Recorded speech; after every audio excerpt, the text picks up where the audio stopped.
Iron. देखो question था ये रेडॉक्स से था, और इस रेडॉक्स में अपन देखो ऑक्सीडेशन नंबर थोड़ा निकालना सीख लेंगे और क्वेश्चन भी देख लेंगे। देखो which of the following is a decreasing order of oxidation state of the central atom. इसमें देखो सेंट्रल एटम का इस ना ऑक्सीडेशन स्टेट का कौन सा ऑर्डर पूछा था, डिक्रीजिंग। तो बहुत सारा हो सकता है यही मिस्टेक करते हैं डिक्रीजिंग इंक्रीजिंग में। डिक्रीजिंग क्या होता है, देखो घटता हुआ है ना, कम होता हुआ ऐसा ऑर्डर जमाना था अपन को ना ऑक्सीडेशन स्टेट का। तो देखो सबसे पहले अपन ये अभी आंसर तो देख ही लेंगे, लेकिन थोड़ा सा देख लेते हैं, अगर किसी को ऑक्सीडेशन स्टेट नहीं निकालना था ना तो देख लेते हैं। देखो सबसे पहले तो मैं बता दूं, ऑक्सीजन के लिए अपन जब भी ऑक्सीडेशन ये निकालते हैं ना तो उसके लिए -2 यूज करो ऑक्सीडेशन स्टेट में, और हेलोजन आ जाए उसके लिए -1 यूज करना है, ठीक है ना। अब एक एक करके इनके सबका, और ऐसे वैसे तो 1 2 के पूछता है ना, और ऐसे ऑर्डर में ना अपन को तो ऑक्सीडेशन नंबर स्टेट निकालना बताना, तो इसलिए बताया। तो देखो ऐसे जो ऑप्शन मिलेंगे ना आपको सारे कॉमनली मिलेंगे, जैसे PCl5 HiO4 सब में ये मिलेंगे, तो लगभग आप निकाल लेंगे अपन। तो एक एक का निकाल के देख लेते हैं कैसे निकालते हैं ऑक्सीडेशन स्टेट। देखो PCl5 आया। अब इसमें इसका सेंट्रल एटम का, अब सेंट्रल एटम कौन होता है, देखो जिसकी जनरली मोस्टली तो ये रहता है जिसकी ईएन कम होते हैं ना वही सेंट्रल एटम होता है ना, तो ये इसकी सेंट्रल एटम। या फिर अपन नहीं आ रहा हूँ समझ में ना, तो जो मिनिमम नंबर में होता है ना उसको सेंट्रल एटम माना, जो कम से कम नंबर उसको सेंट्रल एटम रहता है लगभग, है ना। तो देखो यहाँ PCl5 है, क्लोरीन 5 है, ये फॉस्फोरस 1 ही है, तो इसके हिसाब से उसकी ईएन भी कम है, तो इसके हिसाब से इसका क्या है सेंट्रल एटम मान लिया। अब जिसकी अपन निकालते हैं ना उसको क्या ले लेते हैं, एक्स मान लेंगे। क्या मिलेंगे, जिसका ऑक्सीडेशन स्टेट निकाल रहे हैं उसको एक्स मान लेंगे। तो देखो यहाँ फॉस्फोरस का निकाल रहे तो इसको एक्स माना +5। अब क्लोरीन के लिए कितना, क्लोरीन ना हेलोजन के लिए -1 यूज करता है तो 5। ये देखो 5 से मल्टीप्लाई करना होता है, जितना नंबर रहता है ना उससे मल्टीप्लाई करना, तो 5 से मल्टीप्लाई किया -1 इक्वल टू, अगर कोई चार्ज नहीं होता है तो इक्वल टू में अपन 0 करते हैं, इसको सोल्व करोगे +5 आएगा, ठीक है। इसके बाद देखो HiO4 का, देखो HiO4 में कौन है, आयोडीन सेंट्रल एटम है।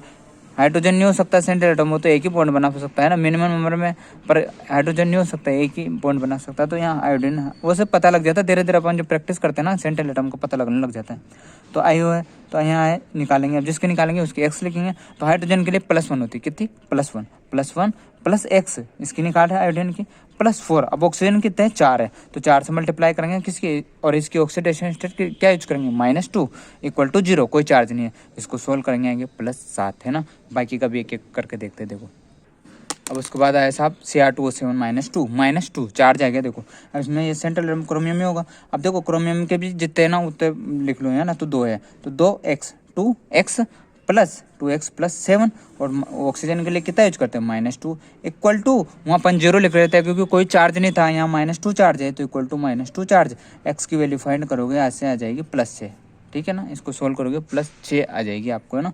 7 दूनी 14, इधर जाएगा प्लस का हो जाएगा, और ये -2 जाएगा +12, और एक्स 2x है तो एक्स इधर जाएगा +6 आ जाएगा, ठीक है।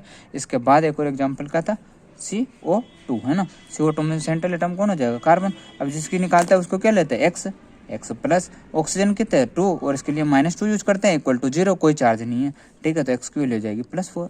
तो इसके हिसाब से देख लो इसका आंसर आ जाएगा आपको, ना। गढ़ता हुआ तो सबसे पहले सबसे कम किसका है, CO2 को, तो उधर लास्ट में आ जाएगा। एक मैं प्लस वाला अलग से बता दूँ, प्लस वाला में कैसे देखेंगे, देखो NH4+ आ गया, NH4+ आ गया। इसमें सेंट्रल एटम नाइट्रोजन ही होगा, सेंट्रल एटम क्या होगा, नाइट्रोजन होगा।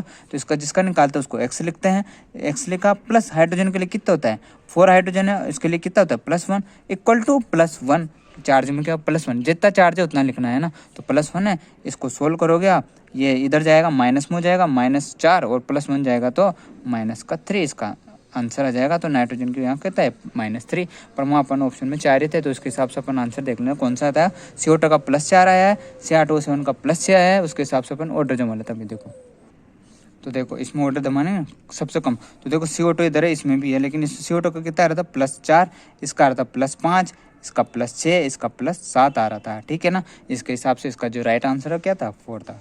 देख लेना, जिसको नहीं आ रहा हो और जिसको बिल्कुल भी कहीं पर डाउट हो तो आप पूछ सकते हो, ठीक है ना। देख लेना, अच्छा क्वेश्चन था। Thank you.